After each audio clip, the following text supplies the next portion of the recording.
লাস্যময়ী এইসব চিয়ারলিডাররা টানা ২ মাস আইপিএল মাতালেন। প্রতি ৪ ছক্কা বা উইকেট পতনের সাথে সাথে আবেদনময়ী চিয়ারলিডাররা উদ্দাম নৃত্যের মাধ্যমে স্টেডিয়াম মাতিয়ে রেখেছিলেন।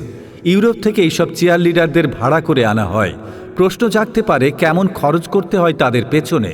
চলুন জেনে নিই আইপিএল কোন দলের চিয়ারলিডাররা কত টাকা পেয়েছেন।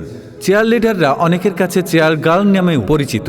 চেয়ার গার্লরা সাধারণত প্রতি ম্যাচ অনুসারে পারিশ্রমিক পান, তবে দল জিতলে বাড়তি বোনাস থাকে। ২০২৪ সালের আইপিএলে প্রায় ৫০ জন চেয়ারলিডার বিভিন্ন দলের হয়ে মাঠে সমর্থন জুগিয়েছেন। চেয়ার গার্লদের পেছনে সবচেয়ে বেশি টাকা খরচ করে শাহরুখ খানের দল কলকাতা নাইট রাইডার্স। ম্যাচ প্রতি কলকাতা নাইট রাইডার্স ৩৩,০০০ টাকারও বেশি খরচ করে। এবার কলকাতা যেহেতু চ্যাম্পিয়ন হয়েছে, তাই তাদের বোনাসও বেশি থাকবে।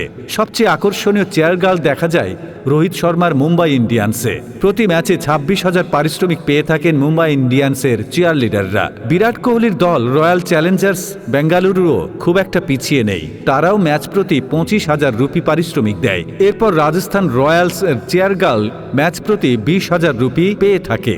ধোনির দল চেন্নাই সুপার কিংস চেয়ার গার্লদের পেছনে তুলনামূলক কম অর্থ খরচ করে। চেন্নাই ম্যাচে চেয়ার গার্লদের মাত্র ১৫,০০০ পারিশ্রমিক দেয়। চেন্নাইয়ের মতো পাঞ্জাব ও দিল্লির চেয়ার গার্লদের ম্যাচ প্রতি ১৫,০০০ করে দেয়। লখনৌ সুপার জায়ান্টস সমর্থন জোগানো ও মনোরঞ্জনের দিক থেকে তারা মোটেই পিছিয়ে নেই। লখনৌ ম্যাচ প্রতি চেয়ার গার্লদের ১৫,০০০ করে পারিশ্রমিক দেয়। আইপিএলে চেয়ার গার্লদের মূল কাজ পারিশ্রমিকের বিনিময়ে বিনোদন জোগানো।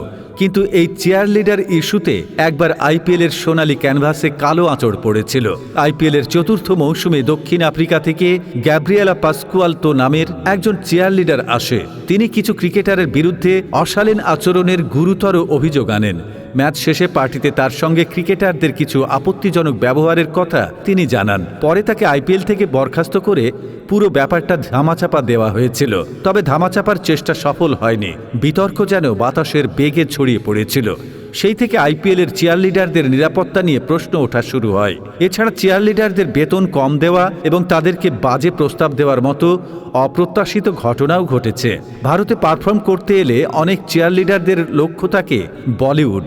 তাই প্রচুর চেয়ারলিডার আইপিএলের পর বলিউডে চেষ্টা করে থাকেন। অনেকে ব্যাকগ্রাউন্ড ডান্সার হিসেবে সুযোগ পেয়েছেন। ইউরোপের বিভিন্ন দেশ থেকে আসা এসব চেয়ারলিডাররা শুধু টাকা আর বলিউডের জন্য আসেন না, তারা এটিকে তাদের সংস্কৃতির একটি অংশ বলে মনে করেন। তাই তারা তাদের সংস্কৃতি বিশ্বের প্রতিটি কোণায় ছড়িয়ে দিতেই নরেন্দ্র মোদীর দেশ ভারতে ছুটে আসেন। চেয়ারলিডাররা যে আইপিএলের উন্মাদনায় বাড়তি মাত্রা যোগ করেন তার বলার অপেক্ষা রাখে না। দর্শক, এই ছিল আজকের ভিডিও। কেমন লাগলো তা অবশ্যই কমেন্ট করে জানাতে ভুলবেন না। কিন্তু দেখা হবে পরবর্তীতে নতুন কোনো ভিডিওতে। সবাই ভালো থাকুন, সুস্থ থাকুন। ধন্যবাদ।